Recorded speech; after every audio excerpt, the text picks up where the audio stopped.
Shalom, and welcome back to Challenging Torah, a project of the Malibu Jewish Center and Synagogue. Welcome to Lech Lecha, the beginning of our Jewish spiritual journey. And this is a journey of concentric widening circles.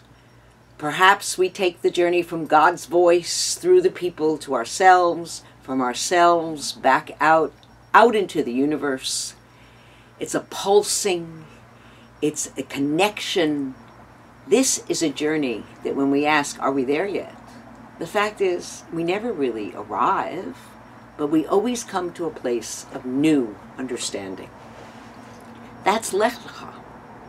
So the story begins where God calls to Abraham, and Abraham responds to the voice, and he calls to him, and Abraham looks and says, according to the Midrash, wow, it's as if there is a burning castle, and I see that there's who's in charge here.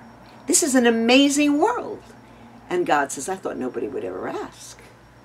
So the bandage is pulled away from Abraham's eyes, called at that point Abram, and he opens his heart and opens his being to an entirely new way of thinking and behaving. God says, and the Lord said to Abram, get out from your country, Lech Lecha, you and your family, from your father's house, and to the land that I will show you. Lech Lecha mi'artzecha mi'moladecha mi'beit avicha. Where am I going? First of all, Lech Lecha. And God says, first of all, Lech Lecha. Go into yourself. If it was just a command to get going, it would say Lech. Go. But it doesn't. It says Lech Lecha. We begin a spiritual journey always with a journey to our own inner being. If we don't start from there, we can't really hear what's being said to us. Abraham opens his inner ear to the voice. It's as if there's a cochlear implant in his heart, and he opens up that place, and he hears God say, leave everything you know from the land of your birth, all of the customs, all of the religion, all of the sacrificial altars for other gods, leave it all. Leave your own home with all of its strictures and all of its values, and go to a land that I will show you. This is a paradigm shift. This is a moment of going to the next level, and you can only get there by starting with yourself. And Abraham says, okay, but again, where am I going? And God says, I will make of you a great nation, and I will bless you. But first, you are to go to a land that I will show you. When we go on a trip, we want to put everything into the GPS and know exactly how we're going there, right? We want to know what we're going to do. We plan our hotel stops along the way. We're on it. And God says, just get on the road. Imagine. Get on the road and have enough faith that I can lead you to the place of the next expansion of human consciousness. Wow. He says, okay, what do you mean? You shall be a blessing. I will make of you a great nation, and I will bless you and make your name great. You shall be a blessing. What does it mean to be a blessing?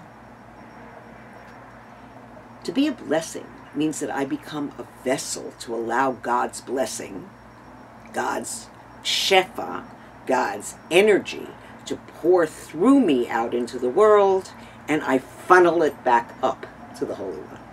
I'm a cog in this wheel of making existence. In order to do that, the lines need to be open. It can't be clogged by my ego, by my understanding of myself. I need to be open. To be a blessing means that you are a connection between the source and the root. That's what you are as a blessing. And eventually God will put the hay into Abraham's name to become Abraham.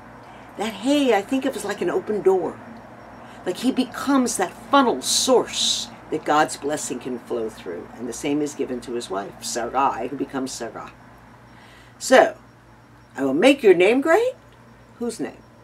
Is it my name that I set out into the world to make a journey and make it great? Rabbi Halevi, I don't think so. I think it's God's name. And I will make your name great. With a capital U, a capital Y, even I could spell. It's not all about me. It's about bringing God's presence into the world. But is this just, we say, is this religious or spiritual? I really relate spiritually, but not religiously. And God says, yes, it's both. I need that real connection, which we often lose in Mosaic Judaism. It's a one-on-one Abraham and God. And they make a covenant between the pieces with a flaming torch. And Abraham is promised that he will be toward the stars in the heavens, and you will count them, and your seed will be this great. And for a certainty you will be a stranger in a land that is not yours, not theirs. And your people will serve and be afflicted for 400 years, and I will take you out and bring you to this land. God and Abraham have a deal, but it's not about being alone. There needs to be progeny. How can he be as the stars of the heaven if he doesn't even have one child? So there is a partnership that's necessary. And we often say, well, if the circumcision, the brit, is only with men, what are women doing here? Sarah is the equal partner. In some ways, more than an equal partner. Abraham talks to God, Sarah produces a baby. It takes God, Abraham and Sarah, and Hagar to produce these children.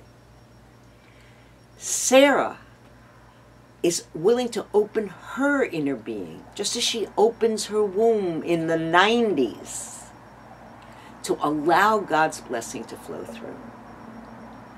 And Abraham can't do it alone. He leaves with his nephew Lot, and Sarah goes out, and in the physical world, it's a series of tests, just as our own personal journey is always a series of tests. When we look back across our lives, from any point, we go, 10 tests? I can give you 20. Every day appears to bring a test, but then there are the big tests, right? They're the little exams, and then there are the big tests. We all have them. And in any given moment, we are with Abraham of both faith and doubt. Abraham says, Lord God, what will you give me, seeing I go childless? The steward of my house is this Eliezer of Damascus. I don't have any children. God says, Lech Lecha. Get moving. We'll see.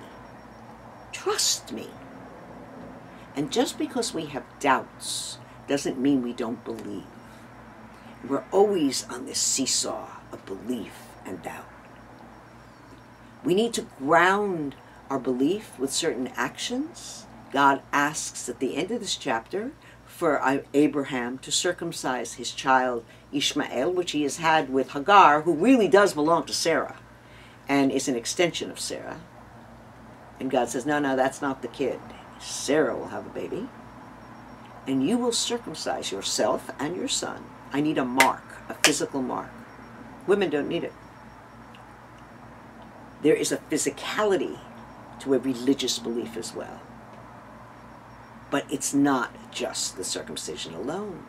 It's the openness, the willing to open oneself up and to hear Lech Lecha. Lech Lecha, to a place that God will show you. It's time for our spiritual journey to continue. Amen.